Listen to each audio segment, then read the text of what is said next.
প্রিয় শিক্ষার্থী বন্ধুরা, কেমন আছো তোমরা? আশা করি ভালো আছো। আমার অনলাইন ক্লাসে তোমাদের স্বাগত জানাচ্ছি।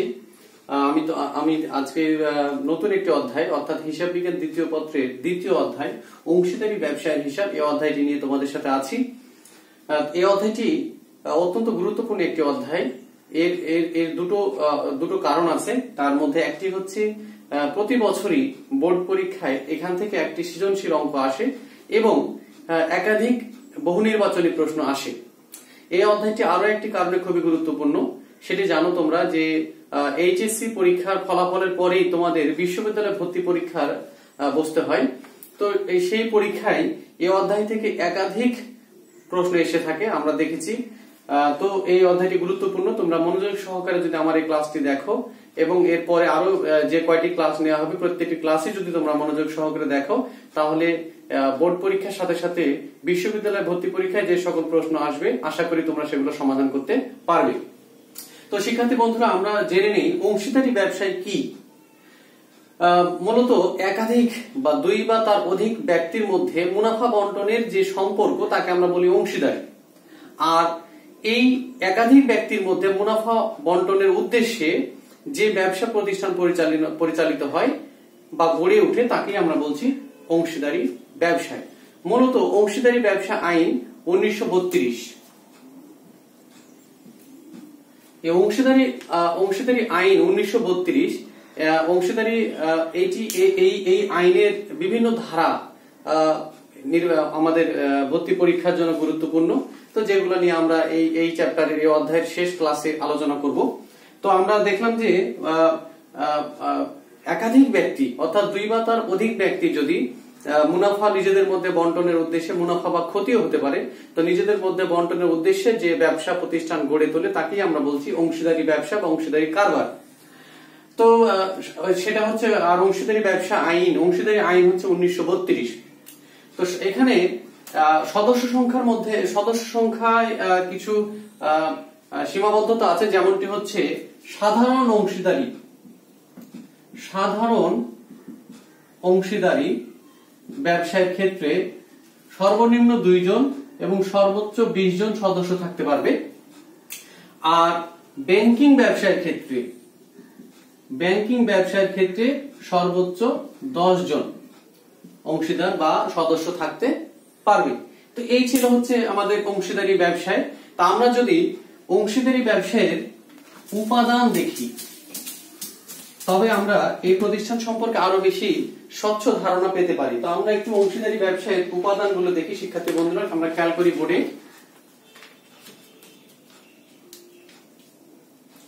আমরা যদি দেখি শিক্ষার্থী বন্ধুরা অংশীদারি ব্যবসায়ের উপাদান, তবে দেখি যে অংশীদারি ব্যবসায়ের উপাদান একাধিক সদস্য। আমরা যেমনটি বলেছি প্রথমেই, সেটি হচ্ছে একের অধিক সদস্য এখানে থাকবে এবং তাদের মধ্যে মুনাফা এবং ক্ষতি বন্টনের একটি সম্পর্ক থাকবে, অর্থাৎ নিজেদের মধ্যে তারা সেটি বন্টন করে নেবে। চুক্তিবদ্ধ সম্পর্ক, অবশ্যই তাদের মধ্যে একটি চুক্তিবদ্ধ সম্পর্ক থাকবে। আমরা এরপরে এই উপাদানের পরে আমরা দেখব সেটি হচ্ছে অংশীদারি ব্যবসায়ের মূল ভিত্তি কিন্তু হচ্ছে চুক্তি। এবং হচ্ছে 3 নম্বর হচ্ছে আইনসম্মত ব্যবসা। আমরা এই শুরুতে আমি বললাম সেটি হচ্ছে অংশীদারি আইন 1932। তার মানে হচ্ছে অংশীদারি ব্যবসায়ের সকল কার্য সম্পন্ন হবে কিন্তু একটি আইনের মধ্যে, সেটি হচ্ছে 1932 সালের আইন। মুনাফা অর্জন ও বন্টন, নিজেদের মধ্যে ব্যবসায় যে মুনাফা অর্জিত হবে তা নিজেদের মধ্যে বন্টিত হবে। 5 হচ্ছে পারস্পরিক আস্থা ও বিশ্বাস। এখানে যেহেতু 2 বা তার বেশি সদস্য থাকবে, তাই নিজেদের মধ্যে অবশ্যই আস্থা ও বিশ্বাস থাকবে বা থাকতে হবে। অংশীদারদের যোগ্যতা, সেটি হচ্ছে অংশীদার হওয়ার জন্য অংশীদারি আইনে কিছু যোগ্যতার কথা বলা আছে, যেমন কোনো পাগল, নাবালক বা বিকৃত বা যাকে আমরা পাগলই বলি বা প্রতিবন্ধী, তারা কিন্তু অংশীদারি ব্যবসায়ের অংশীদার হতে পারবে না। তার পারস্পরিক প্রতিনিধিত্ব, অবশ্যই প্রত্যেকের প্রতি আলাদা আলাদা মানে সবারই এখানে প্রতিনিধিত্ব করার সুযোগ থাকবে। অর্থাৎ যেহেতু সবাই সদস্য, চাইলে সবাই কিন্তু পরিচালনা অংশগ্রহণ করতে পারে বা সকলের স্বীকৃত যে কেউ 1 জন বা 2 জন বা যে কেউ সেটি প্রতিনিধিত্ব করতে পারবে। তো শিক্ষার্থী বন্ধুরা, এই ছিল হচ্ছে অংশীদারি ব্যবসায়ের উপাদান। এবার আমরা একটু কথা বলবো চুক্তি নিয়ে বা চুক্তিপত্র।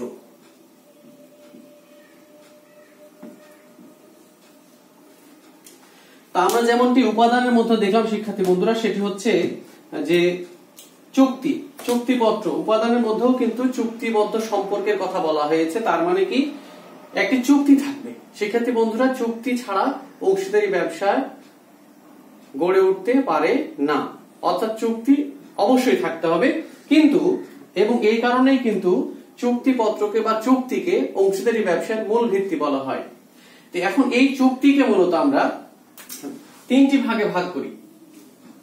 একটি হচ্ছে লিখিত চুক্তি, মৌখিক চুক্তি। মৌখিক অর্থাৎ চুক্তি মৌখিক হতে পারবে, অর্থাৎ সবাই মিলে বসে একটি সিদ্ধান্ত বা একটি চুক্তি তারা নিতে পারবে বা এটা গ্রহণ করতে পারবে। তারপর হচ্ছে 2 নম্বর হচ্ছে লিখিত। শিক্ষার্থী বন্ধুরা, চুক্তি লিখিত হতে পারবে। 3 নম্বর হচ্ছে লিখিত ও নিবন্ধিত। লিখিত ও নিবন্ধিত। লিখিত ও নিবন্ধিত। তাহলে চুক্তিপত্র 3 ধরনের হতে পারবে। একটি হচ্ছে মৌখিক, লিখিত, লিখিত ও নিবন্ধিত। শিক্ষার্থী বন্ধুরা, সেটি হচ্ছে লিখিত ও নিবন্ধিত। নিবন্ধিত অর্থাৎ হচ্ছে আমার সরকারের নিবন্ধন বইতে যদি ব্যবসা প্রতিষ্ঠানের নাম এন্ট্রি করা হয় বা লিপিবদ্ধ করা হয় বা নিবন্ধন করা হয়, তখন তাকে আমরা বলছি কি যে নিবন্ধিত চুক্তিপত্র। মূলত এটি হচ্ছে আদালতের প্রামাণ্য দলিল। আদালতের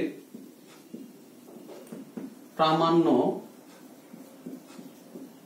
দলিল। তো শিক্ষার্থী বন্ধুরা, আমরা আরেকটু বিষয় যদি আমরা দেখি, সেটি হচ্ছে এই চুক্তিপত্রের অনেকগুলো বিষয় এই চুক্তিপত্রের মধ্যে থাকবে। অনেক বিষয়, তা আমরা গুরুত্বপূর্ণ কিছু বিষয় উল্লেখ করি। সেটি হচ্ছে 1 নম্বর হচ্ছে নাম উল্লেখ থাকবে চুক্তিপত্রে। অংশীদারি ব্যবসায়ের যদি কোনো নাম দেওয়া হয় বা কোনো নাম থাকে, তাহলে সে নাম থাকবে এর মধ্যে। তার মধ্যে থাকবে হচ্ছে এখানে সদস্যদের নাম ঠিকানা থাকবে। সদস্যদের নাম ঠিকানা থাকবে। তারপরে প্রতিষ্ঠানের ঠিকানা থাকবে। তারপরে উদ্দেশ্য থাকবে। তারপরে এখানে থাকবে হচ্ছে লাভ ক্ষতি বন্টনের অনুপাত। লাভ ক্ষতি বন্টনের অনুপাত থাকবে, বা কিভাবে লাভ ক্ষতি বন্টিত হবে, এটি একটি বড় বিষয় অংশীদারি ব্যবসায়ের ক্ষেত্রে। সেটি চুক্তিপত্রের মধ্যে থাকবে, সেটা মৌখিক হোক, লিখিত হোক বা নিবন্ধিত হোক। তারপরে এখানে বিভিন্ন ধরনের সুদ, যেমন মূলধনের সুদ, উত্তোলনের সুদ, ঋণের সুদ, এইসব বিষয় থাকবে এর মধ্যে। এরপর থাকবে হচ্ছে অধিকার ও কর্তব্য, অর্থাৎ কোন অংশীদারদের ভিতরে কার কি অধিকার থাকবে, কার কি কর্তব্য হবে, সেইগুলো বিষয় এখানে থাকবে। আরো অনেক বিষয়, আমি শুধু গুরুত্বপূর্ণ বিষয়গুলো এখানে উল্লেখ করলাম। শিক্ষার্থী বন্ধুরা, বইতে আছে প্রায় 28টি, এখানে 28টি বিষয় এই চুক্তিপত্রের মধ্যে থাকতে পারে। তো শিক্ষার্থী বন্ধুরা, এগুলো হচ্ছে গুরুত্বপূর্ণ, এগুলো এর মধ্যে থাকবে। তো আমরা কিন্তু অংশীদারি আইন 1932 সেখানে উল্লেখ করা হয়েছে চুক্তি নাও থাকতে পারে, অর্থাৎ চুক্তি ছাড়াও অংশীদারি ব্যবসায় হতে পারে, যেখানে হয়তো বা তারা চুক্তি হয়নি বা প্রারম্ভিক কোনো চুক্তি নাও হতে পারে। তো সেক্ষেত্রে অংশীদারি ব্যবসায় কিন্তু হবে, এবং আইনে এরূপ বিষয়ে সুস্পষ্ট উল্লেখ আছে। তো শিক্ষার্থী বন্ধুরা, চুক্তি যদি না থাকে তাহলে কি বিষয়গুলো বা অংশীদারদের অধিকার বা কর্তব্য বা প্রাপ্তি, এই বিষয়গুলো কিভাবে সমাধান হবে, তার সুস্পষ্ট বেশ কিছু তথ্য বা দফা আইনে উল্লেখ আছে। তো শিক্ষার্থী বন্ধুরা, আমরা সেরকম গুরুত্বপূর্ণ কিছু বিষয়গুলো আমরা একটু খেয়াল করব। তো দেখি আমরা শিক্ষার্থী বন্ধুরা, এদিকে বোর্ডের দিকে আমরা যদি খেয়াল করি, তাহলে আমরা দেখব হচ্ছে চুক্তির অবর্তমানে বা চুক্তির অনুপস্থিতিতে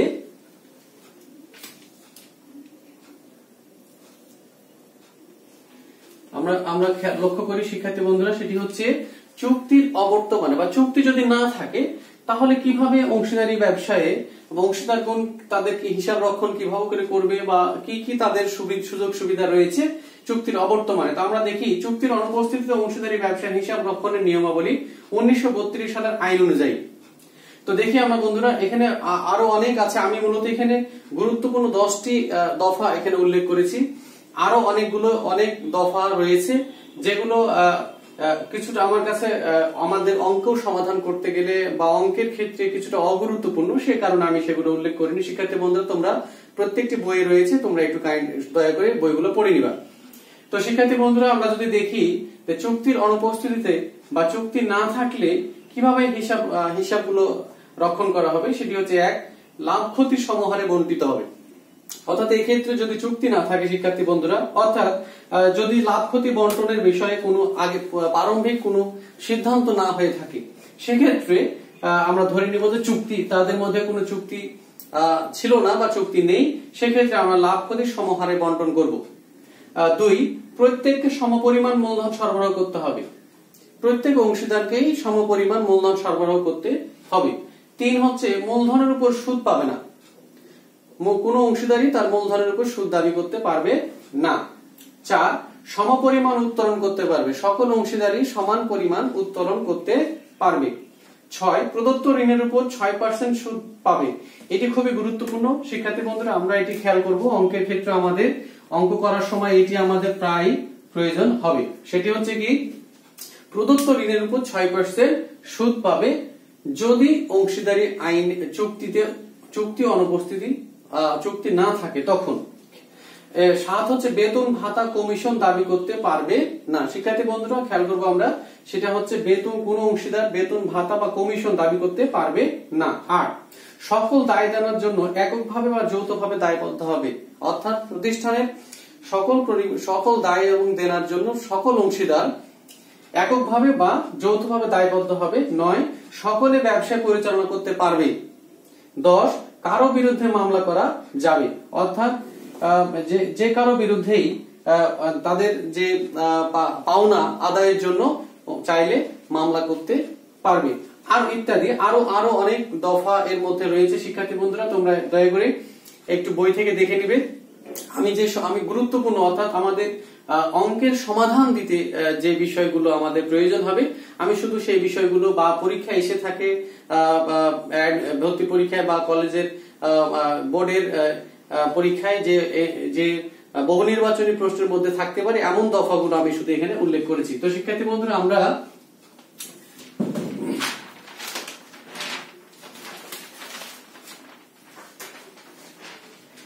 এরপরে যদি আমরা আরেকটু সামনের দিকে যাই, তো শিক্ষার্থী বন্ধুরা আমরা দেখি এই অধ্যায়ের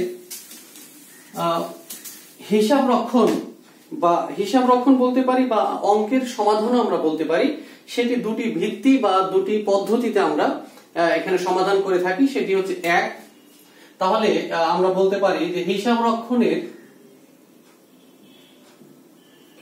রক্ষণের বা অঙ্ক সমাধানের, এটাও আমরা বলতে পারি অঙ্ক সমাধানের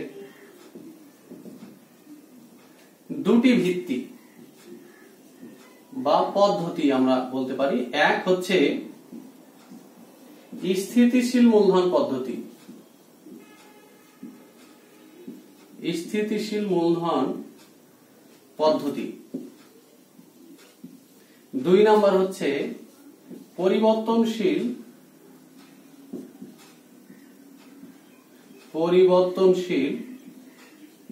মূলধন পদ্ধতি। তো শিক্ষার্থী বন্ধুরা, সেটি হচ্ছে স্থিতিশীল মূলধন পদ্ধতি। স্থিতিশীল এর অর্থ হচ্ছে অপরিবর্তনশীল। যেমন আমরা শুরুতে বলেছি অংশীদারি ব্যবসা যেহেতু 2 বা তার অধিক সদস্য এখানে থাকবে, তো সকলেই মূলধন সরবরাহ করবে। শুরুতেই অবশ্যই মূলধন সরবরাহ করবে, মূলধন ছাড়া প্রতিষ্ঠান কোনোভাবেই পরিচালিত বা প্রতিষ্ঠিত হতে পারে না। তো সেক্ষেত্রে মূলধন থাকবে। তো অংশীদারদের যেহেতু তারা মূলধন সরবরাহ করবে, অংশীদারদের কিছু প্রাপ্তিও থাকবে এখান থেকে। যেমন আমরা বলতে পারি বেতন, বলতে পারি মূলধনের সুদ,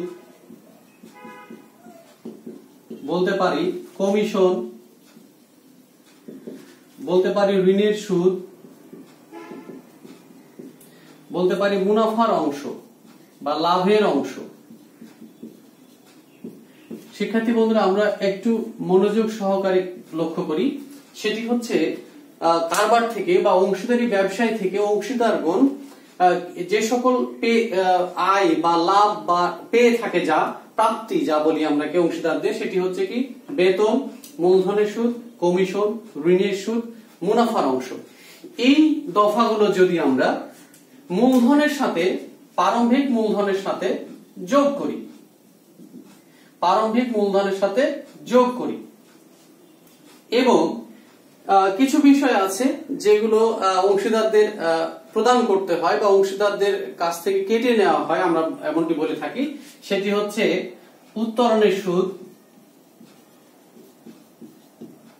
উত্তরণের সুদ, পণ্য উত্তোলন বা উত্তোলন। এই দফাগুলো মূলত অংশীদারদের কাছ থেকে কেটে নেওয়া হয় বা প্রতিষ্ঠান অংশীদারদের কাছ থেকে পেয়ে থাকে। তো এগুলো যদি আমরা প্রারম্ভিক মূলধনের সাথে বিয়োগ করি, শিক্ষার্থী বন্ধুরা আমরা একটু মনোযোগ সহকারে খেয়াল করি। সেটি হচ্ছে যদি প্রারম্ভিক মূলধনের সাথে এই দফাগুলো, অর্থাৎ যে সকল দফা অংশীদারগণ পেয়ে থাকে, সেটি কি বেতন, মূলধনের সুদ, কমিশন, ঋণের সুদ, মুনাফার অংশ, এবং এই সকল দফা যদি আমরা প্রারম্ভিক মূলধনের সাথে বিয়োগ করি, উত্তরণের সুদ, পণ্য উত্তোলন, উত্তোলন, যেগুলো মূলত প্রতিষ্ঠান পেয়ে থাকে অংশীদারদের কাছ থেকে, এগুলো যদি বিয়োগ করে দেই, তাহলে অবশ্যই তাদের প্রারম্ভিক মূলধনটা পরিবর্তন হয়ে যাবে, পরিবর্তন হবে। তাহলে যদি প্রারম্ভিক মূলধনের সাথে এই দফাগুলো যোগ বিয়োগ করার পরে মূলধনটা পরিবর্তন হয়ে যায়, তখন তাকে আমরা বলছি পরিবর্তনশীল মূলধন পদ্ধতি। অর্থাৎ এখানে প্রারম্ভিক মূলধন অবশ্যই পরিবর্তন হয়ে যাবে। কিন্তু শিক্ষার্থী বন্ধুরা, যদি আমরা এই সকল দফাগুলো আমরা যোগ বিয়োগ না করি প্রারম্ভিক মূলধনের সাথে, অর্থাৎ প্রারম্ভিক মূলধন যা ছিল তাই থাকবে, পরিবর্তন হবে না, সেক্ষেত্রে এই সকল দফাগুলো আমরা যোগ বিয়োগ করব না প্রারম্ভিক মূলধনের সাথে। সেক্ষেত্রে যে পদ্ধতি, তাকে আমরা বলছি স্থিতিশীল মূলধন পদ্ধতি। এবার আসি আমরা শিক্ষার্থী বন্ধুরা, আমরা কোন পদ্ধতিতে আমরা কি কি হিসাব এই অধ্যায়ে করে থাকি বা কি কি হিসাব আমরা সংরক্ষণ করে থাকি। তো আমরা যদি খেয়াল করি শিক্ষার্থী বন্ধুরা, সেটি হচ্ছে আমরা মূলত এখানে তিনটি হিসাব করে থাকি। একটি হচ্ছে লাভ ক্ষতি আবন্টন হিসাব, লাভ ক্ষতি আবন্টন হিসাব, এবং অংশীদারগণের মূলধন হিসাব, মূলধন হিসাব। আরেকটি হচ্ছে চলতি হিসাব, অংশীদারগণের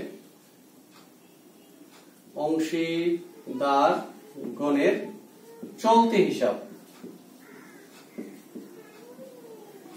শিক্ষার্থী বন্ধুরা, আমরা একটু ভালো করে খেয়াল করি এই জায়গায়। সেটি হচ্ছে যদি পরিবর্তনশীল মূলধন পদ্ধতিতে আমরা অঙ্ক করি, তখন আমাদের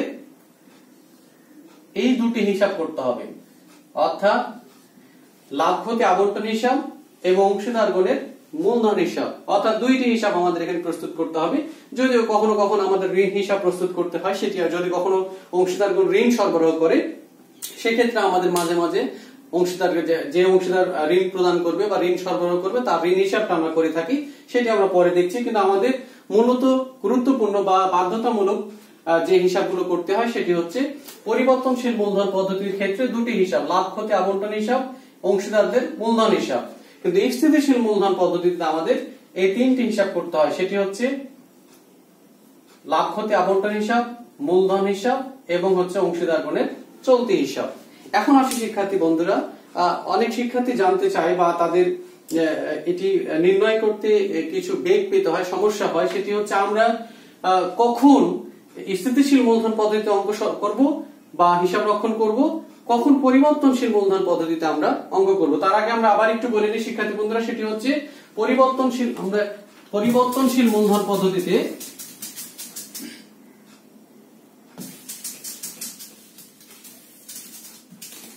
তাহলে আমরা কি দেখলাম, পরিবর্তনশীল মূলধন পদ্ধতিতে আমাদের দুটি হিসাব করতে হয়, একটি হচ্ছে লাভ ক্ষতি আবন্টন হিসাব,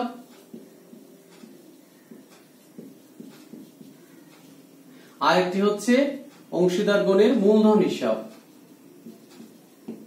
অংশীদারগণের মূলধন হিসাব। তো শিক্ষার্থী বন্ধুরা, সেটি আমরা দেখলাম পরিবর্তনশীল মূলধন পদ্ধতিতে দুটি হিসাব করতে হয়, কিন্তু স্থিতিশীল মূলধন পদ্ধতিতে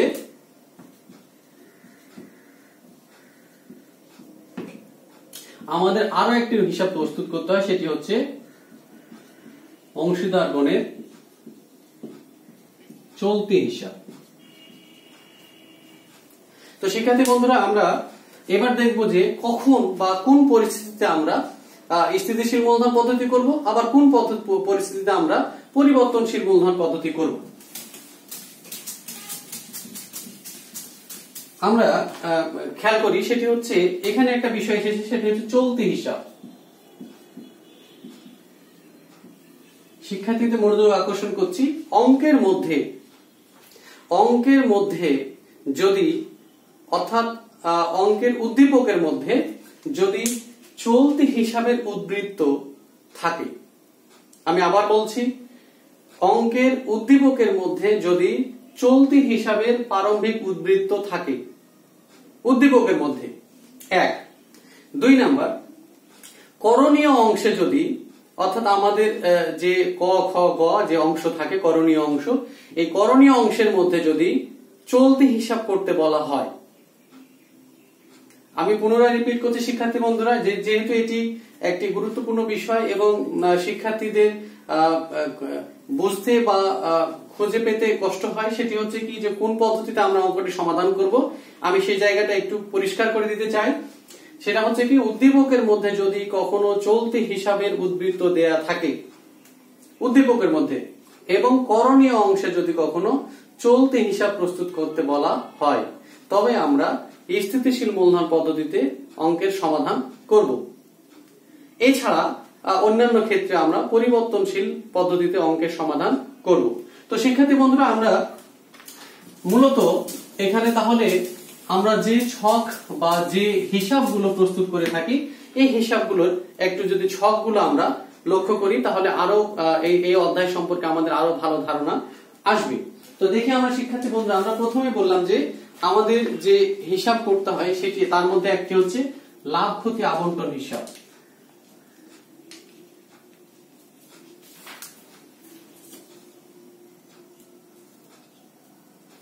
খেয়াল করি শিক্ষার্থী বন্ধুরা, সেটি হচ্ছে এখানে আমি 3 জন অংশীদারের নাম লিখেছি, 3 জন সদস্যের নাম লিখেছি।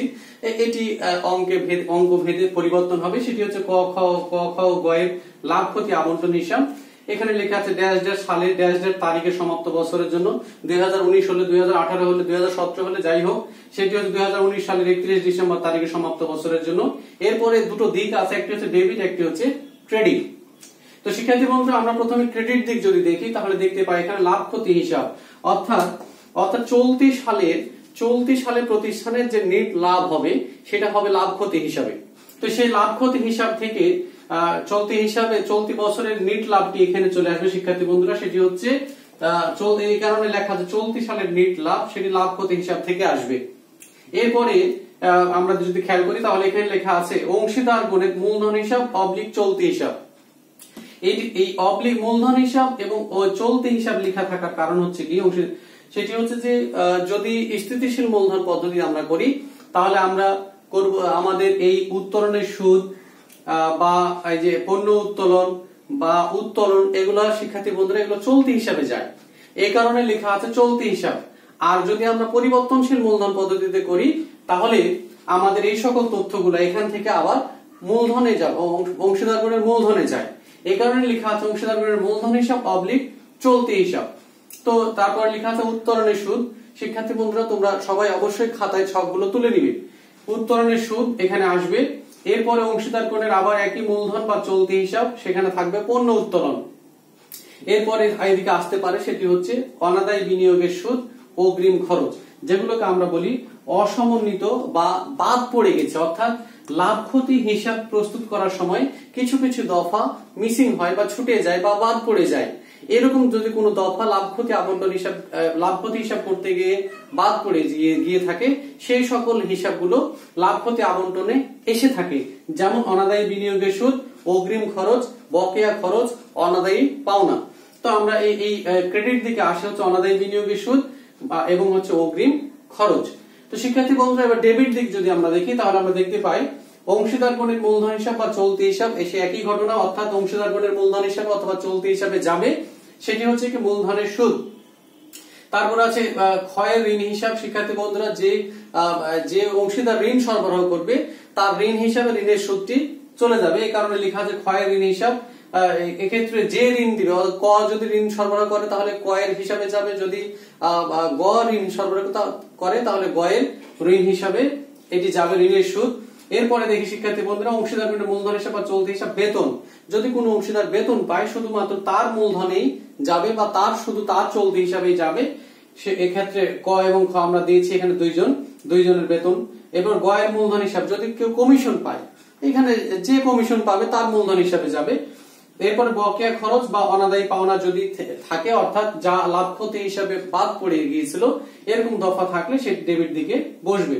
এরপরে আমরা দেখি যে অংশীদার গণের মূলধন হিসাব বা চলতি হিসাব লাভের অংশ।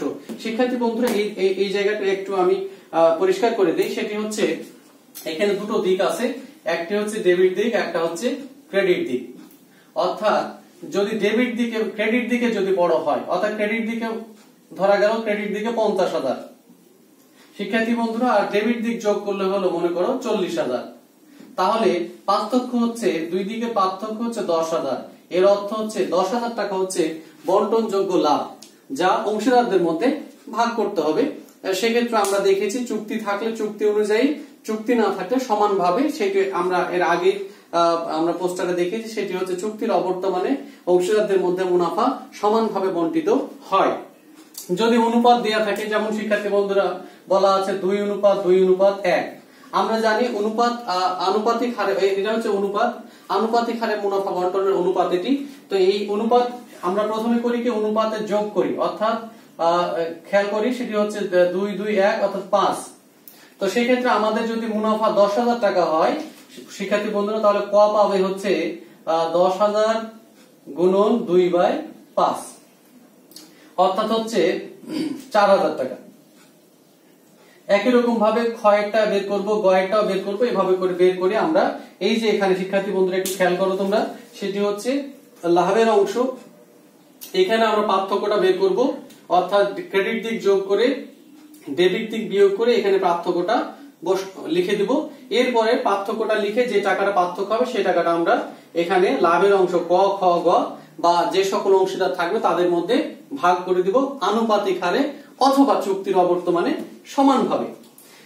আবার এমনটিও হতে পারে যে ক্রেডিট দিকের চেয়ে ডেবিট দিকই বড় হয়ে যেতে পারে, হতে পারে। তো যদি বন্টন, অর্থাৎ এখান থেকে মূলত আমরা বের করি বন্টনযোগ্য লাভ বা যে লাভটা অংশীদারদের মধ্যে ভাগ হবে। তো যদি খেয়াল করি আমরা, যদি এমনটি হয় সেটি হচ্ছে ডেবিট দিকই বড় হয়ে যেতে পারে, সেক্ষেত্রে আমরা ডেবিট দিক থেকে ক্রেডিট দিক বিয়োগ করে বন্টনযোগ্য ক্ষতি বের করব এবং একই রকম ভাবে আনুপাতিক হারে অথবা চুক্তির অবর্তমানে সমানভাবে অংশীদারদের মধ্যে ভাগ করব। তো শিক্ষার্থী বন্ধুরা এই ছিল লাভ ক্ষতি আবন্টন হিসাব। আরো একটি হিসাব আমরা দেখেছি, সেটি পরিবর্তনশীল মূলধন পদ্ধতিতে আমাদের মূলধন হিসাব, অংশীদারগণের মূলধন হিসাব করতে হয়। সে একটা মূলধন হিসাবের ছকটা একটু আমরা দেখে আসি শিক্ষার্থী বন্ধুরা।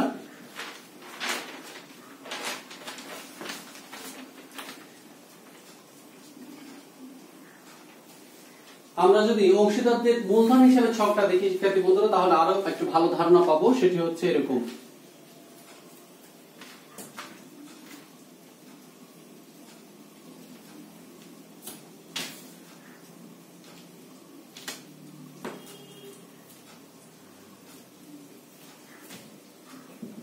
শিক্ষার্থী বন্ধুরা আমরা দেখি এটি হচ্ছে অংশীদারগণের মূলধন হিসাবে ছক।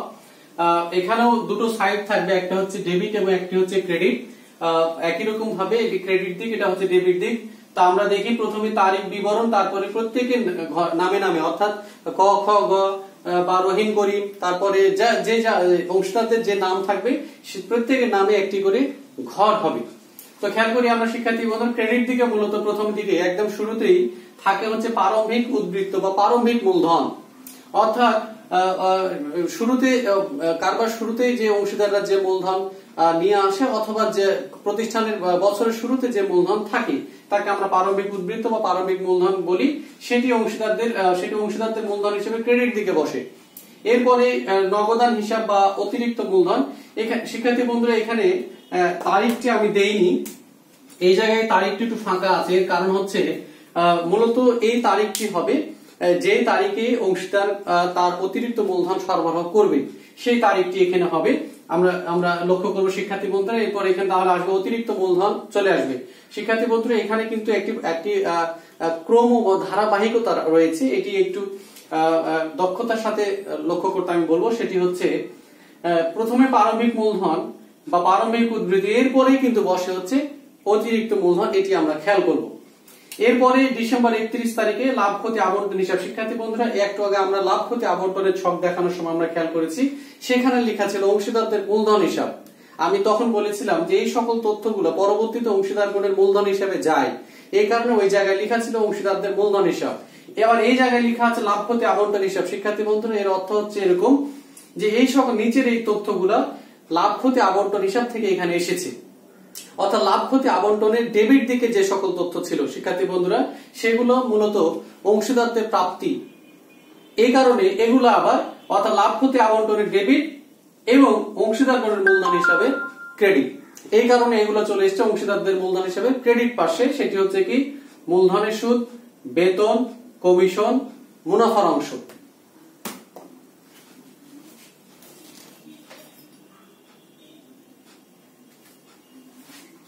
তো শিক্ষার্থী বন্ধুরা আমরা খেয়াল করি এদিকে, সেটি হচ্ছে কি তাহলে বেতন, কমিশন, মুনাফার অংশ এগুলো লাভ ক্ষতি আবন্টনের ডেবিট দিকে ছিল, আবার এখানে এসেছে অংশীদারগণের মূলধন হিসাবে ক্রেডিট পাশে, এই কারণে এখানে লেখা আছে লাভ ক্ষতি আবন্টন হিসাব। তা আমরা দেখি মূলধনের সুদ, বেতন, কমিশন, মুনাফার অংশ। এবার আমরা ডেবিট দিকে যদি দেখি শিক্ষার্থী বন্ধুরা সেটা হচ্ছে কি এখানেও প্রথমে সাল থাকবে, এরপরে প্রথমেই লেখা আছে ডিসেম্বর 31 উত্তরণ হিসাব। শিক্ষার্থী বন্ধুরা আমরা খেয়াল করব, আমি প্রথমেই বললাম সেটি হচ্ছে এখানে একটা ধারাবাহিকতা আমরা মেনটেন করব। সেটি হচ্ছে প্রথমে আমরা লিখে নিব উত্তরণ হিসাব। উত্তরণ হিসাব এটি নগদ উত্তোলন মূলত প্রতি অংশীদারদের, এটি সরাসরি অংশীদারগণের মূলধন হিসাবে ডেবিট পাশে আসবে, এটি আমরা খেয়াল করব। এরপরে ডিসেম্বর 31 লাভ ক্ষতি আবন্টন হিসাব, সেখানে থাকবে হচ্ছে পণ্য উত্তোলন, যেগুলো লাভ ক্ষতি আবন্টন হিসাব বলতে লাভ ক্ষতি আবন্টনের ক্রেডিট পাশে যে দফাগুলো ছিল সেগুলো এখানে আসবে ডেবিট পাশে, অংশীদারগণের মূলধন হিসাবে ডেবিট পাশে পণ্য উত্তোলন এবং হচ্ছে উত্তোলনের সুদ। এরপর একই রকম ভাবে শিক্ষার্থী বন্ধুরা আমরা প্রথমে ক্রেডিট দিক যোগ করব, ক্রেডিট দিক যোগ করে আমরা ডেবিট দিক বিয়োগ করে ব্যালেন্স নির্ণয় করব, যাকে বলি আমরা ব্যালেন্স নির্ণয় উদ্বৃত্ত নির্ণয় করব। সেখানে বাম দিকে ব্যালেন্স সিডি এবং ডান দিকে ব্যালেন্স বিডি আমরা লিখব, এবং এটা হচ্ছে পরবর্তী সালের জানুয়ারি মাসের 1 তারিখ এবং এটি আমাদের চলতি সালের শেষ তারিখ অর্থাৎ ডিসেম্বর 31। এই ছিল শিক্ষার্থী বন্ধুরা মূলধন হিসাব। এবার আমরা একটু স্থিতিশীল মূলধন পদ্ধতিতে আমাদের চলতি হিসাবটি করে থাকি, সেটি একটু আমরা বলিনি শিক্ষার্থী বন্ধুরা। যখন স্থিতিশীল মূলধন পদ্ধতি আমরা করব তখন মূলধন হিসাবে কিন্তু এই সকল তথ্যগুলো আর আসবে না। খেয়াল করি শিক্ষার্থী বন্ধুরা, সেটি হচ্ছে তখন তো লাভ ক্ষতি আবন্টনের তথ্যগুলো চলে যাবে হচ্ছে চলতি হিসাবে। শুধুমাত্র খেয়াল রাখি শিক্ষার্থী বন্ধুরা, আমরা যদি স্থিতিশীল মূলধন পদ্ধতিতে অঙ্ক করি তখন শুধু অংশীদারদের মূলধন হিসাবে শুধুমাত্র এই দুটো দফা আসবে, একটা হচ্ছে প্রারম্ভিক উদ্বৃত্ত বা প্রারম্ভিক মূলধন, আর একটি হচ্ছে অতিরিক্ত মূলধন। শিক্ষার্থী বন্ধুরা আমি আবার বলছি, স্থিতিশীল মূলধন পদ্ধতিতে অঙ্ক করার সময় অংশীদারদের মূলধন হিসেবে শুধুমাত্র দুটো দফা আসে, একটি হচ্ছে প্রারম্ভিক মূলধন, আরেকটি হচ্ছে অতিরিক্ত মূলধন। অন্যান্য যে সকল দফাগুলো রয়েছে সেই দফাগুলো চলে যাবে অংশীদারদের চলতি হিসাবে। তো শিক্ষার্থী বন্ধুরা আমরা চলতি, সেক্ষেত্রে মূলধন পরিবর্তিত হবে না। তো শিক্ষার্থী বন্ধুরা আমরা দেখি অংশীদারদের চলতি হিসাবের একটি ছক দেখে আসি।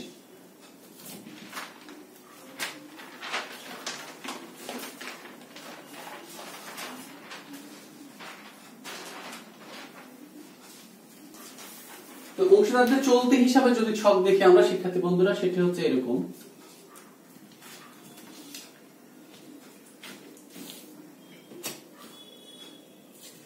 খেয়াল করি শিক্ষার্থী বন্ধুরা, এখানে একটি অংশীদারদের চলতি হিসাবের একটি ছক আমি এখানে তোমাদের দেখাচ্ছি, খেয়াল করো। সেটি হচ্ছে এখানে অংশীদারদের চলতি হিসাব উপরে লেখা থাকবে, আগে যেখানে লেখা ছিল অংশীদারদের মূলধন হিসাব, এখানেও ডেবিট এবং ক্রেডিট দুটো পার্শ্ব থাকবে। এখানে অংশীদারদের মূলধন হিসাব এবং চলতি হিসাবের মধ্যে একটি বড় ব্যবধান হচ্ছে কি, যে অংশীদারদের মূলধন হিসাবে সবসময় ক্রেডিট দিকে প্রারম্ভিক উদ্বৃত্তটা লেখা হয়। এর মানে হচ্ছে মূলধনটা সবসময় ক্রেডিট দিকে বসে, প্রারম্ভিক মূলধনটা। কিন্তু চলতি হিসাবের প্রারম্ভিক উদ্বৃত্ত অংশীদারদের ডেবিটও হতে পারে, ক্রেডিটও হতে পারে। অর্থাৎ ডেবিট উদ্বৃত্ত যদি কখনো থাকে অংশীদারদের চলতি হিসাবে, তাহলে বুঝতে হবে এটি অংশীদারের দায় এবং প্রতিষ্ঠানের সম্পদ। এবং উল্টোটি যদি আমরা চিন্তা করি, অর্থাৎ যদি ক্রেডিট উদ্বৃত্ত থাকে চলতি হিসাবে, তবে এটি প্রতিষ্ঠানের দায়, অংশীদারের সম্পদ। অর্থাৎ অংশীদার এটি পাবে প্রতিষ্ঠানের কাছে এবং প্রতিষ্ঠানকে এটি দিতে হবে। কিন্তু ডেবিট উদ্বৃত্ত হলে উল্টো প্রতিষ্ঠান অংশীদারের কাছে পাবে, অংশীদারকে যা দিতে হবে। তো সেটি ডেবিট এবং ক্রেডিট উভয় উদ্বৃত্ত থাকতে পারে। শিক্ষার্থী বন্ধুরা আমরা খেয়াল করি, সেটি হচ্ছে এই কারণে দুই দিকে দেখো ব্যালেন্স বিডি বা প্রারম্ভিক উদ্বৃত্ত লেখা আছে, সেটি এদিকেও লেখা আছে, এদিকেও লেখা আছে, এবং লেখা আছে যদি থাকে। অর্থাৎ ডেবিট উদ্বৃত্ত থাকলে ডেবিট দিকে লিখবো, ক্রেডিট উদ্বৃত্ত থাকলে ক্রেডিট দিকে আমরা লিখবো। শিক্ষার্থী বন্ধুরা আমরা একটু খেয়াল করি এদিকে। তাহলে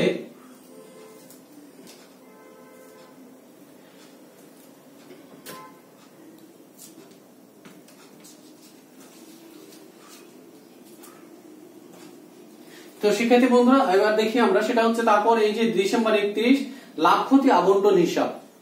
অর্থাৎ আমরা আগে বলেছি লাভ ক্ষতি আবন্টন হিসাব থেকে সকল তথ্য এখানে চলে আসবে। লাভ ক্ষতি আবন্টন হিসাবে ডেবিট দিকে যে সকল তথ্য থাকবে সেগুলো সবই চলে আসবে অংশীদার গণের চলতি হিসাবে স্থিতিশীল মূলধন পদ্ধতিতে। যে মূলধনের সুদ, বেতন, কমিশন, লাভের অংশ, চলতি হিসাবে সুদ যদি থাকে তবে সেটাও এখানে আসবে। আবার অনেক সময় শিক্ষার্থী বন্ধুরা আমি বলে রাখি, সেটি হচ্ছে ঋণের সুদও কিন্তু এই লাভ ক্ষতি এই চলতি হিসাবে এসে থাকে। ঋণের সুদও চলতি হিসাবে এসে থাকে। অর্থাৎ যদি কোনো অংশীদার ঋণ সরবরাহ করে সেক্ষেত্রে ঋণের সুদ এখানে আসতে পারে। আবার চাইলে ঋণের সুদ ঋণ হিসাবে দেওয়া যেতে পারে। অর্থাৎ দুটির যে কোনোটি করা যেতে পারে। যেটি আমরা করি না কেন সেক্ষেত্রে আমরা নিচে একটি নোট প্রদান করব যে ঋণের সুদকে আমরা চলতি হিসাবে লিখবো নাকি ঋণ হিসাবে দিব। তো খেয়াল করি আমরা শিক্ষার্থী বন্ধুরা, এরপর ডেবিট দিকে আমরা যদি দেখি, একই রকম ভাবে ডেবিট দিকে প্রথমেই থাকবে উত্তোলন হিসাব, এবং এরপর ডিসেম্বর 31 তারিখে লাভ ক্ষতি আবন্টন হিসাব লিখে আবন্টন হিসাবে ক্রেডিট দফাগুলো এখানে আমরা নিয়ে আসবো, পণ্য উত্তোলন, উত্তোলনের সুদ বা চলতি হিসাবে সুদ। এখানে আরো একটি ব্যতিক্রম আছে শিক্ষার্থী বন্ধুরা, সেটি হচ্ছে মূলধন হিসাবের সাথে। সেটি হচ্ছে যদি কখনো আমরা দেখলাম, সেটি হচ্ছে অংশীদার গণের মূলধন হিসাবে সবসময় ডেবিট দিকে সিডি হয় এবং ক্রেডিট দিকে বিডি হয়। অর্থাৎ সবসময় ক্রেডিট উদ্বৃত্ত আমরা লক্ষ্য করি। কিন্তু চলতি হিসাবের ক্ষেত্রে প্রারম্ভিক উদ্বৃত্ত যেমন ডেবিট এবং ক্রেডিট উভয় হতে পারে, ঠিক একই রকম ভাবে চলতি হিসাবেরও কিন্তু সমাপনী উদ্বৃত্ত কিন্তু ডেবিট এবং ক্রেডিট উভয় হতে পারে। শিক্ষার্থী বন্ধুরা এই কারণে আমি কিন্তু দেখো দুই দিকে তোমাদের সিডি এবং বিডি লিখেছি। অর্থাৎ ডেবিট দিক যদি বড় হয় তাহলে সিডি হবে ক্রেডিট দিকে, বিডি হবে ডেবিট দিকে। যদি ক্রেডিট দিক বড় হয় শিক্ষার্থী বন্ধুরা, তবে সিডি হবে ডেবিট দিকে, বিডি হবে ক্রেডিট দিকে। তো শিক্ষার্থী বন্ধুরা এইগুলো ছিল আমরা ছকগুলো আমরা দেখলাম। এবার আমরা যদি একটি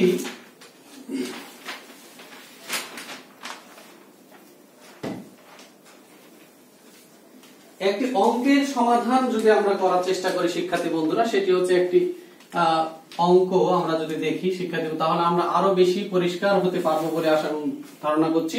সেটি হচ্ছে আমরা যদি একটু অঙ্কটা পড়ি।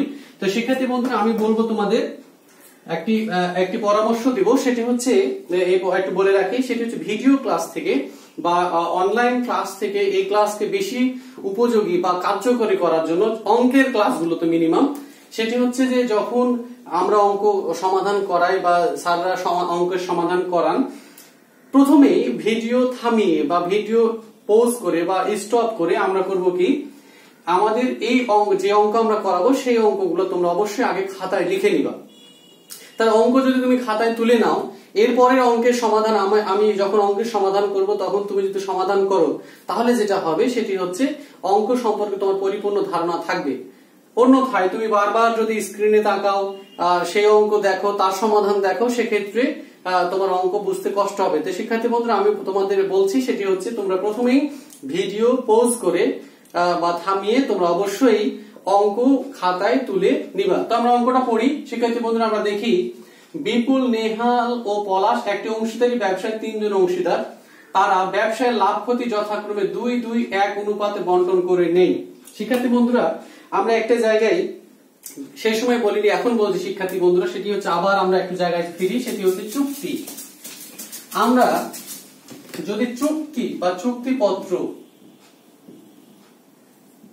আমরা আবার সেই পেছনে যাচ্ছে শিক্ষার্থী বন্ধুরা, সেটি হচ্ছে চুক্তিপত্র। আমরা একটু আগে বললাম চুক্তি হচ্ছে অংশীদারি ব্যবসায়ের মূল ভিত্তি, অর্থাৎ চুক্তি ছাড়া অংশীদারি ব্যবসা হতে পারে না, অর্থাৎ চুক্তি থাকবেই। আবার আইন বলছে চুক্তি নাও থাকতে পারে। তো সেক্ষেত্রে চুক্তি আছে অথবা চুক্তি নাই, এই দুটি বিষয় এখানে স্পষ্ট করে বলা দরকার। সেটি চুক্তি নাই।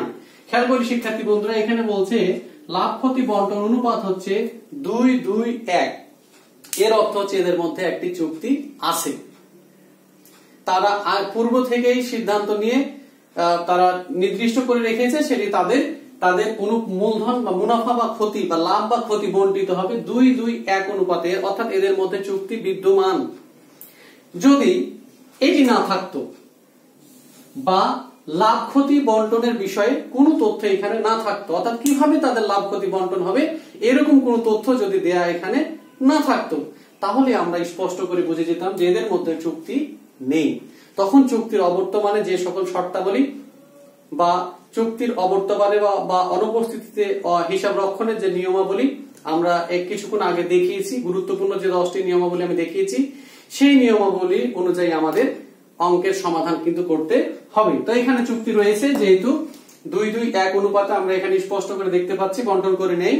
2018 সালের 1 জানুয়ারি তারিখে তাদের মূলধন ছিল 90,000 টাকা, 60,000 টাকা এবং 40,000 টাকা। শিক্ষার্থী বন্ধুরা আমি প্রথমেই বলেছি যে অবশ্যই তাদের কিন্তু প্রারম্ভিক মূলধন এখানে দেয়া থাকবে।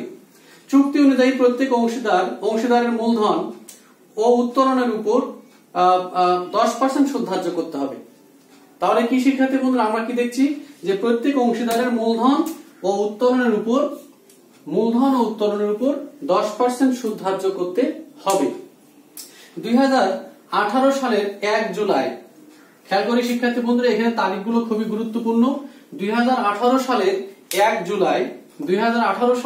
জুলাই পলাশ 10,000 টাকা ঋণ সরবরাহ করেছে। শিক্ষার্থী বন্ধুরা আমরা প্রথমেই বলেছি যদি কোনো অংশীদার ঋণ সরবরাহ করে সে এবং ঋণের সুদ ধার্য করার বিষয়ে কোনো তথ্য অঙ্কে যদি দেয়া না থাকে তাহলে 6% সুদ ধার্য করতে হবে।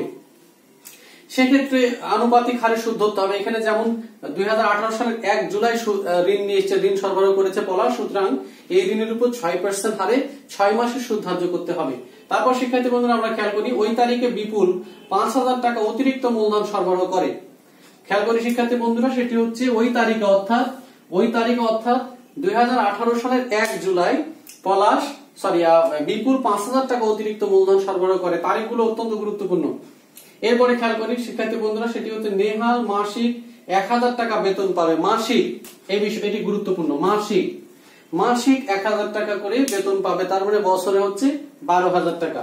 এরপরে দেখি খেয়াল করি শিক্ষার্থী বন্ধুরা সম্ভাব্য লাভের আশায় প্রত্যেক অংশীদার যথাক্রমে 6,500 টাকা, 6,200 টাকা ও 5,800 টাকা উত্তোলন করে। এটি নগদ উত্তোলন শিক্ষার্থী বন্ধুরা। তাহলে কি দেখলাম আমরা 6,500, 6,200 এবং 5,800 টাকা উত্তোলন করে। আমি আগে বলিনি শিক্ষার্থী বন্ধুরা, যেটি হয়তো আমি এই অঙ্কের পরে বলবো ভাবছি, সেটি হচ্ছে উত্তোলনের সুদ। মূলত অংশীদারি কারবারে যদি কেউ একবার দুইবার উত্তোলন করে সারা বছরে এবং সেটা নির্দিষ্ট কোনো সময়ে বা নির্দিষ্ট কোনো মাসে, সেক্ষেত্রে আনুপাতিক হারে সুদ ধার্য করতে হয়।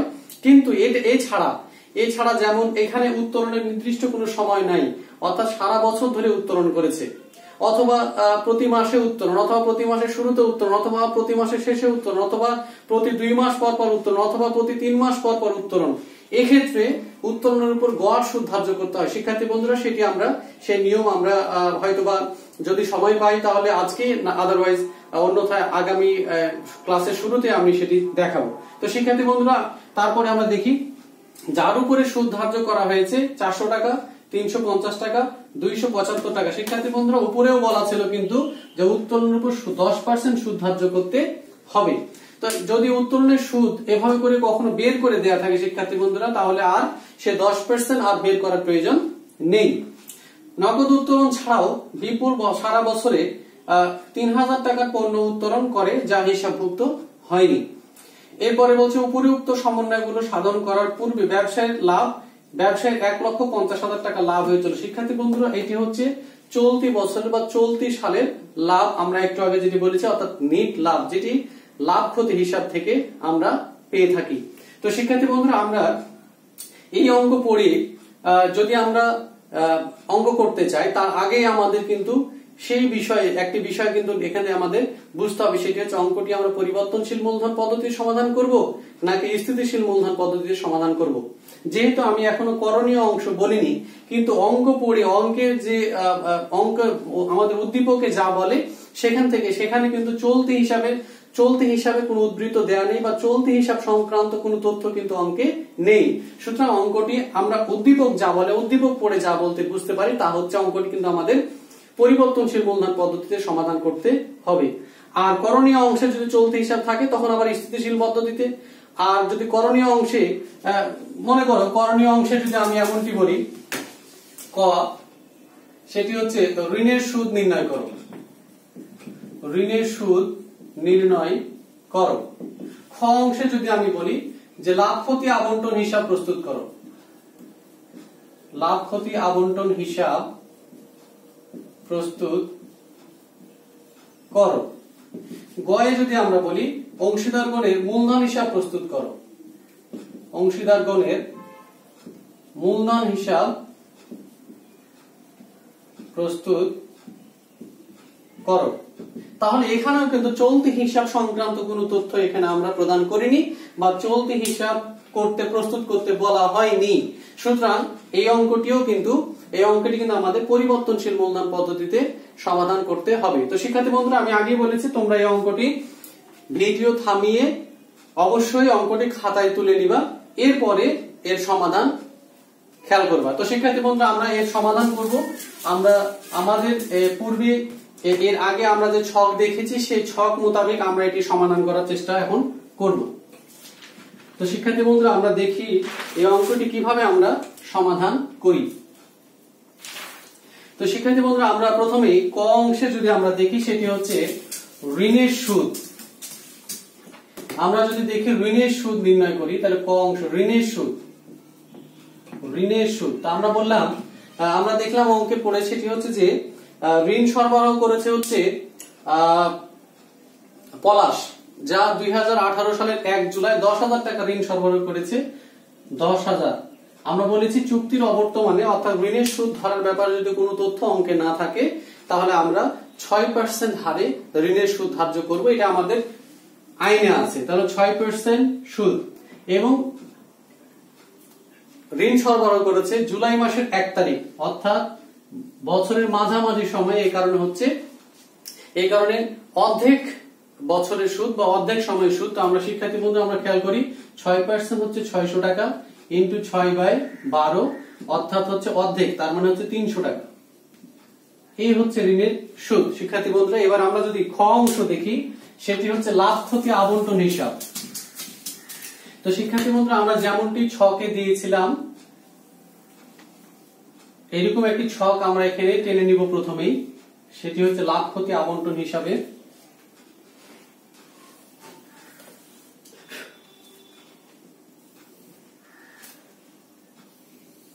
খেয়াল করি শিক্ষার্থী বন্ধুরা এখানে, তাহলে আমরা এখানে দিয়েছি বিপুল, নেহাল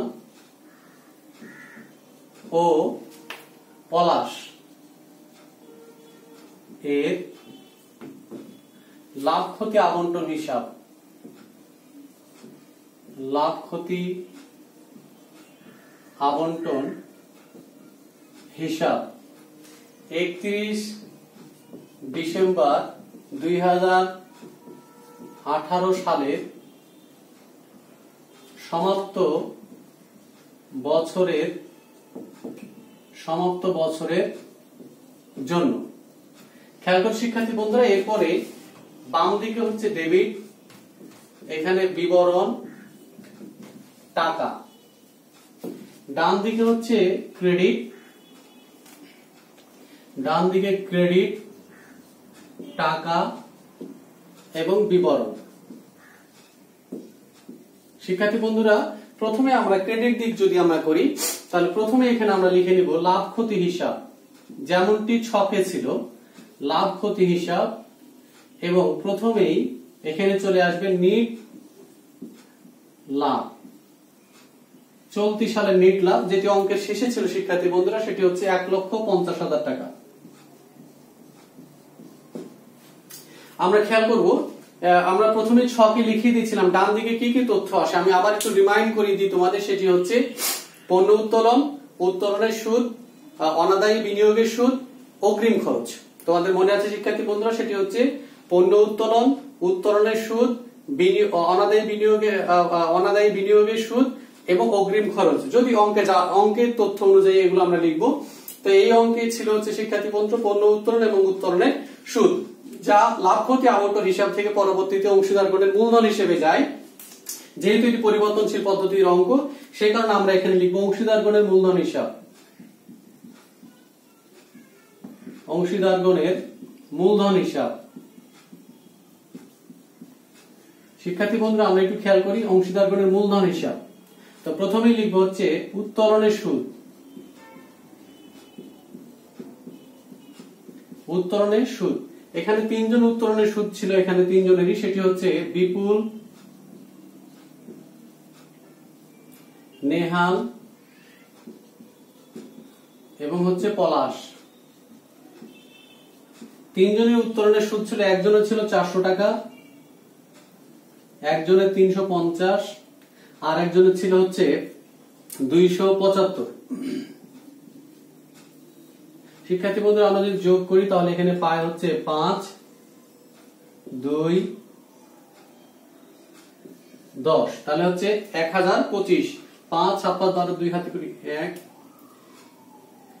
5, 7, 3, 8, 2, 10, 1025 টাকা। শিক্ষার্থী বন্ধুরা, আরেকটি তথ্য এখানে আছে অঙ্কে আমাদের, সেটি হচ্ছে পণ্য উত্তোলন।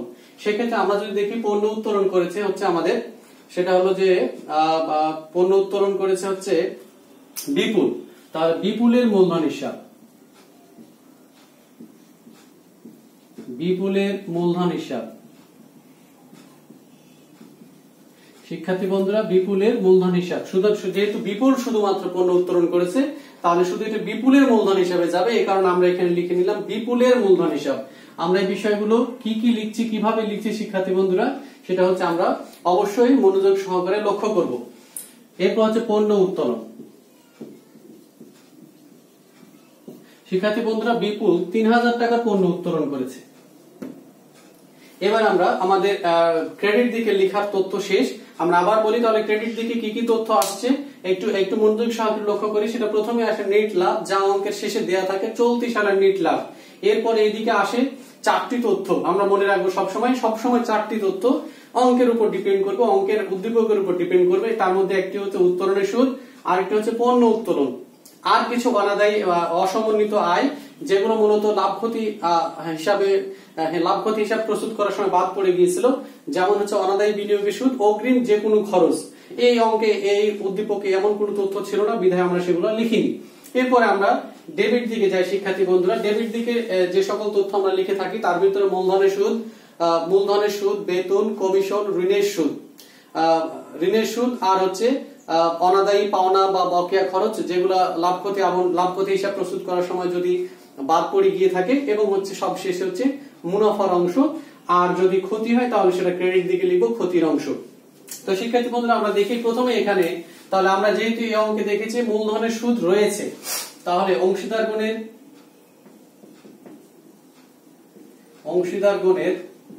মূলধন হিসাব, অংশীদারগণের মূলধন হিসাব, মূলধনের সুদ, মূলধনের সুদ। তো শিক্ষার্থী বন্ধুরা, মূলধনের সুদ এখানে বলা ছিল যে প্রত্যেকের মূলধনের উপরে 10% করে সুদ ধার্য করতে হবে। তো এখানে ছিল বিপুল নেহাল এবং পলাশ। আমরা যদি অঙ্কর দিকে খেয়াল করি শিক্ষার্থী বন্ধুরা, তাহলে বিপুলের মূলধন ছিল, প্রারম্ভিক মূলধন ছিল 9,000 টাকা, কিন্তু সে আবার জুলাই মাসের 1 তারিখে অতিরিক্ত মূলধন সরবরাহ করেছিল 5,000 টাকা। তাহলে 9,000 টাকা 10% সুদ, 90,000 টাকা 10% সুদ হচ্ছে 9,000, 5,000 টাকা 10% সুদ হচ্ছে, অর্থাৎ বিষয়টা এরকম 9,000 টাকা 90,000 টাকা 10% যোগ 5,000 টাকার উপরে 10% ইন্টু 6/12। শিক্ষার্থী বন্ধুরা, তাহলে হচ্ছে তার সুদ দাঁড়াবে হচ্ছে এদিকে 9,000 আর এদিকে 500, তার অর্ধেক হচ্ছে 250। তাহলে হচ্ছে 9,250 টাকা হচ্ছে বিপুলের মূলধনের সুদ। তো শিক্ষার্থী বন্ধুরা, আমরা এখানে লিখলাম 9,250। 9,250। এবার আমরা যদি দেখি নেহালের প্রারম্ভিক মূলধন ছিল শিক্ষার্থী বন্ধুরা 60,000, তাহলে তার 10% হচ্ছে 6,000, আর এর ছিল পলাশের ছিল 40,000, তার 10% সুদ হচ্ছে 4,000, তাহলে হচ্ছে 19,250। তো নেক্সট হচ্ছে এরপরে আসে এখানে শিক্ষার্থী বন্ধুরা, সেটা হচ্ছে বেতন। তা আমরা যদি দেখি তাহলে বেতন পাই হচ্ছে এখানে শুধুমাত্র হচ্ছে বেতন পাই হচ্ছে নেহাল মাসিক 1,000 টাকা করে নেহাল বেতন পেয়ে থাকেন। তাহলে নেহালের মূলধন হিসাব, নেহালের মূলধন হিসাব নেহাল শুধু বেতন পায়, বেতন শিক্ষার্থী বন্ধুরা মাসিক 1,000 টাকা করে, তাহলে 1,000 গুণন 12, সেটা হচ্ছে 12,000 টাকা তার হচ্ছে বেতন। এরপরে যদি আমরা দেখি শিক্ষার্থী বন্ধুরা, সেটি হচ্ছে ঋণের সুদ। এখানে ঋণ সরবরাহ করেছিল পলাশ, তাহলে পলাশের ঋণ হিসাব, পলাশের ঋণ হিসাব, ঋণের সুদ। শিক্ষিত বন্ধুরা, আমরা খেয়াল করি সেটি হচ্ছে আমরা প্রথমে ঋণের সুদ বের করেছিলাম, সেটি হচ্ছে 300 টাকা। এদিকে আর কোনো তথ্য আমাদের উদ্দীপকে দেয়া ছিল না, এদিকে মূলত আর আসে কমিশন সংক্রান্ত কোনো তথ্য আমাদের অঙ্কে নেই। তারপরে আসে হচ্ছে অনাদায়ী পাওনা, সে সংক্রান্ত তথ্য নেই, বা বকেয়া কোনো খরচ থাকলেও এখানে আসে, যা এই অঙ্কে ছিল না বা তথ্য নেই। তাহলে আমাদের অঙ্কের যে সকল তথ্য ছিল লাভ ক্ষতি আবন্টনে সেগুলো বসানো শেষ। শিক্ষার্থী বন্ধুরা, এবার আমরা দেখবো কোন দিক বড়। তাহলে আমরা খেয়াল যদি করি, সেটা হচ্ছে অবশ্যই এখানে ক্রেডিট দিক বড়। ক্রেডিট দিকে যেহেতু 1,50,000 টাকা আছে হচ্ছে নেট লাভ, তাহলে আমরা ক্রেডিট দিক আগে যোগ করবো। শিক্ষার্থী বন্ধুরা, ক্রেডিট দিক যদি আমরা যোগ করি, তাহলে আমরা দেখতে পাই হচ্ছে 1,54,025, 1,54,025। শিক্ষার্থী বন্ধুরা, 1,54,025 হচ্ছে ক্রেডিট দিকের যোগফল। ঠিক একই রকম ভাবে আমরা যদি ক্রেডিট দিক যোগ করে ডেবিট দিক বিয়োগ করি শিক্ষার্থী বন্ধুরা, তাহলে বিয়োগ ফল দাঁড়ায় 1,22,475। খেয়াল করি শিক্ষার্থী বন্ধুরা, 1,22,475। এবার এই দিক যদি যোগ করি শিক্ষার্থী বন্ধুরা, তাহলে পাবো 1,54,025। অর্থাৎ এই 1,22,475 টাকা হচ্ছে বন্টনযোগ্য লাভ। শিক্ষার্থী বন্ধুরা, আমরা করবো কি, এবার এই বন্টনযোগ্য লাভটি আমরা যে অংশীদাররা রয়েছে তাদের মধ্যে ভাগ করে দিব, এবং তাদের যে বন্টনের অনুপাত সেটি হচ্ছে 2-2-1। যদি এই অনুপাত দেয়া না থাকতো বা লাভ ক্ষতি বন্টনের বিষয়ে কোনো তথ্য না থাকতো, তাহলে আমরা সমানভাবে ভাগ করে দিতাম, যা আমাদের অংশীদারি আইনে রয়েছে, চুক্তির অবর্তমানে লাভ ক্ষতি বন্টনের অনুপাত। তো শিক্ষার্থী বন্ধুরা, আমরা আবার এখানে লিখবো অংশীদারগণের মূলধন হিসাব, অংশীদারগণের মূলধন হিসাব লাভের অংশ বা মুনাফার অংশ, লাভের অংশ। শিক্ষার্থী বন্ধুরা, 3 জন অংশীদার, সেটা হচ্ছে বিপুল, নেহাল এবং পলাশ। বিপুল, নেহাল এবং পলাশ। তো শিক্ষার্থী বন্ধুরা, আমরা যদি এই টাকাটাকে 1,22,475 কে যদি আমরা 2-2-1 অনুপাতে ভাগ করি, তাহলে বিপুল পায় হচ্ছে 48,990, নেহাল পায় 48,990, আর পলাশ পায় হচ্ছে 24,495 টাকা। শিক্ষার্থী বন্ধুরা, তাহলে এই ছিল লাভ ক্ষতি আবন্টন হিসাব। অত্যন্ত সহজ, শুধুমাত্র আমার উল্লেখিত ছক যদি আমরা মাথায় নিতে পারি, মনে রাখতে পারি, তবে আর উদ্দীপকের মধ্যে কি কি তথ্য দেওয়া আছে, অর্থাৎ ছকের বাইরে, আমি যে ছক দিয়েছি এর বাইরে সাধারণত তথ্য থাকে না। তাহলে এই অল্প কয়েকটা তথ্য যদি আমরা মাথায় রাখি তাহলে খুব সহজেই কিন্তু আমরা লাভ ক্ষতি আবন্টন হিসাবটা প্রস্তুত করতে পারি। শিক্ষার্থী বন্ধুরা, আমরা খেয়াল করি, এবার আমরা যাই হচ্ছে অংশীদার গণের মূলধন হিসাব কিভাবে প্রস্তুত করি সহজেই।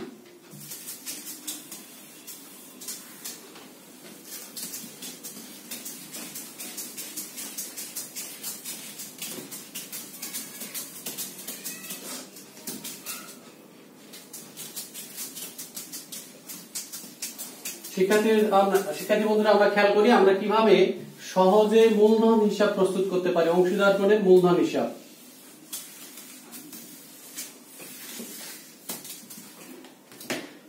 একই রকম ভাবে আমরা একটি ছক টানবো শিক্ষার্থী বন্ধুরা, সেটি হচ্ছে এরকম।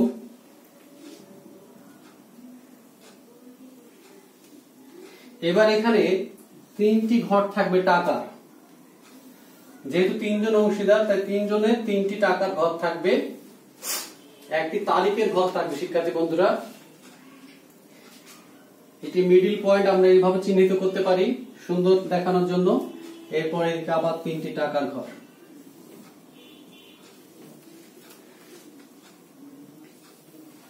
তো শিক্ষার্থী বন্ধুরা, এখানে আমরা লিখবো অংশীদার গণের মূলধন হিসাব। অংশীদার গণের মূলধন হিসাব। এখানে আমরা তারিখ দিতে পারি 31 ডিসেম্বর 2018। এখানে থাকবে ডেবিট দিক, এখানে লিখবো ক্রেডিট। শিক্ষার্থী বন্ধুরা, এখানে থাকবে তারিখ, বিবরণ। এখানে 3 জনের নাম 3 ঘরে, সেটি হচ্ছে প্রথমে বিপুল, নেহাল, পলাশ। তারিখ, বিবরণ, বিপুল, নেহাল এবং পলাশ। তো শিক্ষার্থী বন্ধুরা, আমরা প্রথমে এই দুই দিকে 2018 সাল এটা লিখে নেব। প্রথমে দুই দিকে 2018 লিখে নিব। আমরা যেমনটি আগের ছকে আমি দেখিয়েছি, সেটি হচ্ছে শুরুতেই ডান দিকে অর্থাৎ ক্রেডিট পাশে জানুয়ারির 1 অর্থাৎ বছরের শুরুতে প্রারম্ভিক উদ্বৃত্ত বা প্রারম্ভিক মূলধন এই কথাটা আমরা লিখে নিব। তো প্রারম্ভিক মূলধন ছিল আমাদের হচ্ছে বিপুলের 90,000, নেহালের ছিল হচ্ছে 60,000 আর পলাশে হচ্ছে 40,000। তো শিক্ষার্থী বন্ধুরা, যদি আমরা ডান পাশটাই বা ক্রেডিট দিকটাই আমরা করতে থাকি, তাহলে আমরা বলেছিলাম ছকে আমি যে প্রারম্ভিক উদ্বৃত্তর পরপরই আমরা যদি অঙ্কে যদি দেখি যে অতিরিক্ত মূলধন আছে, সেটি আমরা লিখে নিব। তাহলে অতিরিক্ত মূলধন নিয়ে এসেছে জুলাই মাসের 1 তারিখ, নগদান হিসাব। অতিরিক্ত মূলধন সরবরাহ করেছিল বিপুল 5,000 টাকা। আমরা এই ঘরগুলোতে একটু ডট দিতে পারি যেহেতু তারা অতিরিক্ত মূলধন আনয়ন করেননি। এরপরেই আমরা চলে যাব, লিখবো ডিসেম্বর 31 অর্থাৎ লাভ ক্ষতি আবন্টনের ডেবিটে যে সকল তথ্য আছে সেই সকল তথ্য এখানে চলে আসবে শিক্ষার্থী বন্ধুরা। তাহলে আমরা এখানে লিখবো লাভ ক্ষতি আবন্টন হিসাব। লাভ ক্ষতি আবন্টন হিসাব। শিক্ষার্থী বন্ধুরা, লাভ ক্ষতি আবন্টন হিসাবে ডেবিট দিকে তথ্যগুলো এখানে আসবে। প্রথমেই ছিল মূলধনের সুদ। মূলধনের সুদ, তাহলে মূলধনের সুদ ছিল বিপুলের 9,250, নেহালের 6,000 এবং পলাশের 4,000। এরপরে শিক্ষার্থী বন্ধুরা ছিল বেতন। বেতন ছিল হচ্ছে শিক্ষার্থী বন্ধুরা, আমরা যদি বেতনের দিক খেয়াল করি তাহলে বেতন শুধুমাত্র পেয়েছিল এখানে নেহাল বেতন পেয়েছিল 12,000 টাকা। শুধু নেহালের ঘরে এটা লিখবো শিক্ষার্থী বন্ধুরা আমরা এইটুকু। এরপরে ছিল হচ্ছে ঋণের সুদ, কিন্তু ঋণের সুদ শিক্ষার্থী বন্ধুরা মূলধন হিসেবে আসে না। ঋণের সুদ যায় যে অংশীদার ঋণ সরবরাহ করেছে তার ঋণ হিসাবে, সেটি আমরা একটু পরে করে দেখাবো শিক্ষার্থী বন্ধুরা। এরপরে আসি আমরা তাহলে মুনাফার অংশ। মুনাফার অংশ পেয়েছিল বিপুল 48,990, নেহাল পেয়েছিল 48,990 এবং পলাশ পেয়েছিল 24,495। তো শিক্ষার্থী বন্ধুরা, এই হয়ে গেল আমাদের ক্রেডিট পাস শেষ। এবার আমরা যদি ডেবিট পাশে দেখি শিক্ষার্থী বন্ধুরা, সেখানে আমরা প্রথমে আমরা বলেছিলাম যে নগদ উত্তোলন যদি উদ্দীপকে থাকে তাহলে আমরা প্রথমেই নগদ উত্তোলনটা লিখে নিব শিক্ষার্থী বন্ধুরা। তাহলে প্রথমেই ডিসেম্বর 31 উত্তোলন হিসাব। তো বিপুলের উত্তোলন ছিল 6,500 টাকা। আমরা অঙ্কের মধ্যে দেখি শিক্ষার্থী বন্ধুরা, 6,500, 6,200 এবং ছিল হচ্ছে 5,800 টাকা। ওকে শিক্ষার্থী বন্ধুরা, এরপরে আমরা লিখে নিব ডিসেম্বর 31 লাভ ক্ষতি আবন্টন হিসাব। লাভ ক্ষতি আবন্টন হিসাব এর অর্থ হচ্ছে ক্রেডিট দিকে লাভ ক্ষতি আবন্টনের ক্রেডিট পাশে যে সকল তথ্য আছে শিক্ষার্থী বন্ধুরা, সেগুলো এবার মূলধন হিসেবে ডেবিট পাশে আমরা লিখব। সেখানে ছিল উত্তোলনের সুদ। শিক্ষার্থী বন্ধুরা, আমরা যদি উত্তোলনের সুদ খেয়াল করি তাহলে আমরা উত্তোলনের সুদ পেয়েছিলাম 400 টাকা, 350 টাকা এবং 275 টাকা। এবং একজনের পণ্য উত্তোলন ছিল শিক্ষার্থী বন্ধুরা, সেটা হচ্ছে পণ্য উত্তোলন। তাহলে আমরা যদি পণ্য উত্তোলন দেখেছিলাম, পণ্য উত্তোলন ছিল হচ্ছে বিপুলের 3,000 টাকা পণ্য উত্তোলন ছিল।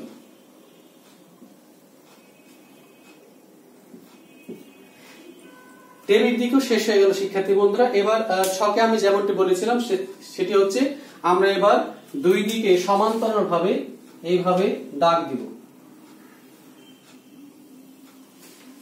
দুই দিকে সমান্তরাল ভাবে এইভাবে দাগ দেব শিক্ষার্থী বন্ধুরা। এরপরে আমরা ক্রেডিট দিক যোগ করব।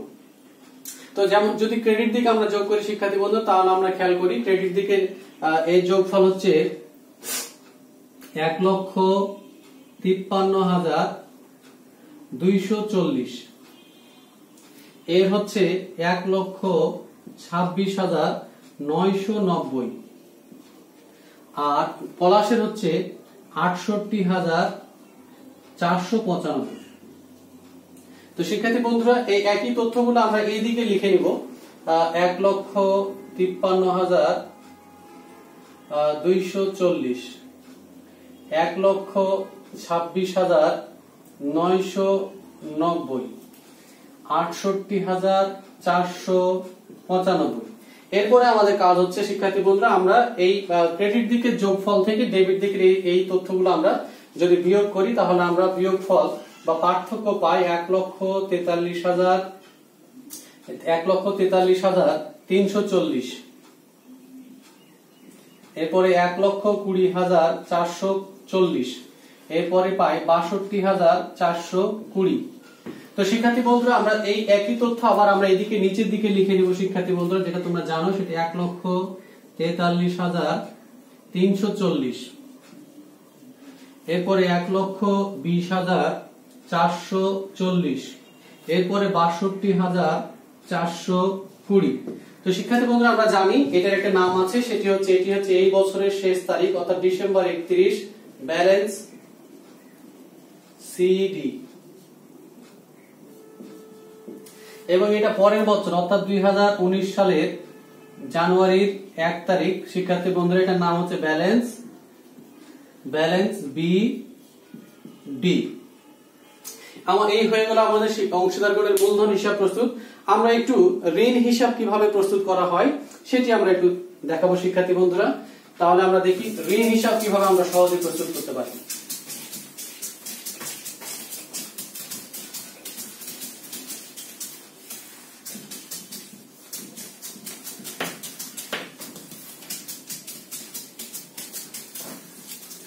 এখানে শিক্ষার্থী বন্ধুরা বলে রাখি, ঋণ সরবরাহ করেছিল সেটি হচ্ছে ঋণ সরবরাহ করেছিল পলাশ।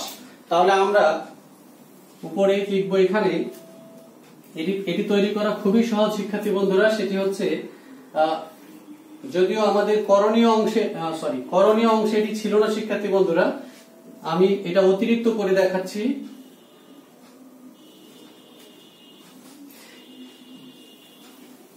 ওপরে লিখবো হচ্ছে পলাশের ঋণ হিসাব, পলাশের ঋণ হিসাব। এখানে দুইটা ডেবিট এবং ক্রেডিট দিক থাকবে শিক্ষার্থী বন্ধুরা। টাকা বিবরণ তারিখ, টাকা বিবরণ এবং হচ্ছে তারিখের ঘর থাকবে। প্রথমে শিক্ষার্থী বন্ধুরা সেটা হচ্ছে আমরা খেয়াল করব যে কোন তারিখে ঋণ সরবরাহ করেছে। তো আমরা যদি দেখি দুই দিকে আমরা 2018 সাল লিখে নেব, প্রথমেই লিখে নিলাম। এরপরে খেয়াল করব আমরা সেটি হচ্ছে যে কোন তারিখে ঋণ সরবরাহ করেছে। শিক্ষার্থী বন্ধুরা আমরা যদি লক্ষ্য করি তাহলে ঋণ সরবরাহ করেছে জুলাই মাসের 1 তারিখ। আমরা এখানে প্রথমে লিখে নেব নগদান হিসাব। তো ঋণ সরবরাহ করেছে শিক্ষার্থী বন্ধুরা সে হচ্ছে 10,000 টাকা, তাহলে 10,000 টাকা আমরা ক্রেডিট দিকে লিখে নেব।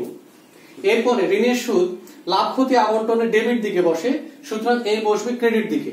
তাহলে আমরা সেটি ছিল ডিসেম্বর 31 তারিখ, এখানে লিখবো ঋণের সুদ। খেয়াল করি শিক্ষার্থী বন্ধুরা আমরা খেয়াল করি সেটি হচ্ছে লাভ ক্ষতি আবন্টনের ডেবিট দিকে ছিল ঋণের সুদ, আর ঋণ হিসাবে ক্রেডিট দিকে এসে বসবে ঋণের সুদ। ঋণের সুদ ছিল শিক্ষার্থী বন্ধুরা 300 টাকা। এই তথ্য বসানো শেষ। এবার আমরা আগের মতো দুই দিকে সমান্তরাল এভাবে দাগ দিব, সমাপনী দাগ। এরপরে যদি আমরা ক্রেডিট দিক যোগ করি তাহলে পাই 10,300 টাকা। শিক্ষার্থী বন্ধুরা এদিকে বসাই আমরা 10,300 যোগফল। এবার পার্থক্য আমরা যদি দেখি তাহলে হয় 10,300। শিক্ষার্থী বন্ধুরা এটি হচ্ছে ব্যালেন্স সিডি, ব্যালেন্স সিডি। এটি হচ্ছে এই বছরের শেষ তারিখ শিক্ষার্থী বন্ধুরা। এবার এটি হচ্ছে 2019 জানুয়ারির 1, ব্যালেন্স বিডি এটা পরের বছরের 1 তারিখ, 10,300 টাকা। তো শিক্ষার্থী বন্ধুরা এই ঋণ হিসাবও আমরা প্রস্তুত করে ফেললাম। এটি অঙ্কের করণীয় অংশে না থাকলে প্রস্তুত করার প্রয়োজন নেই, এটা অতিরিক্ত করে দেখালাম তোমরা যাতে তোমাদের বুঝতে সুবিধা হয়। তো শিক্ষার্থী বন্ধুরা আরো কিছু বিষয় নিয়ে আলোচনা করতে চেয়েছিলাম, সময় আর দীর্ঘায়িত আজকে আর করবো না। আমার অনলাইন ক্লাস প্রথম ক্লাস আজকে এই অধ্যায়ের, তোমরা মনোযোগ সহকারে প্রত্যেকটি ক্লাস যদি দেখো তাহলে এই অধ্যায়ের যেহেতু অধ্যায়টি গুরুত্বপূর্ণ, এই অধ্যায়ের অঙ্ক করতে যেমন তোমাদের সুবিধা হবে বা অঙ্ক যেমন তোমরা করতে পারবা, তেমনি সামনে ভর্তি পরীক্ষায় বা অ্যাডমিশন পরীক্ষায় তোমাদের অঙ্কের সমাধান বলি আর বহু নির্বাচনী অংশেও তোমাদের ভালো করার সুযোগ রয়েছে। শিক্ষার্থী বন্ধুরা তাহলে আমরা পরবর্তী দিন উত্তরণের সুদ বা আরো কিছু বিষয় যেমন নিবন্ধন না করার পরিণাম বা করলে কি ফলাফল পাওয়া যাবে, এছাড়া অংশীদারি কারবার কিভাবে বিলোপ সাধন হয় বা বিলোপ সাধনের প্রক্রিয়া কি, বা কোনো নতুন অংশীদার যদি আসতে চায় তার সে এলে কিভাবে লাভ ক্ষতি নতুন অনুপাত কেমন হবে, এইসব তথ্য আগামী ক্লাসে আমি তোমাদের সাথে আবার আলোচনা করব শিক্ষার্থী বন্ধুরা, এবং সাথে সাথে একটি অঙ্কের সমাধান আমরা করব। তোমরা ভালো থাকো আর দীর্ঘ সময় ধৈর্য ধরে আমার এই ক্লাস দেখার জন্য, মনোযোগ সহকারে দেখার জন্য তোমাদেরকে অশেষ ধন্যবাদ। আল্লাহ হাফেজ।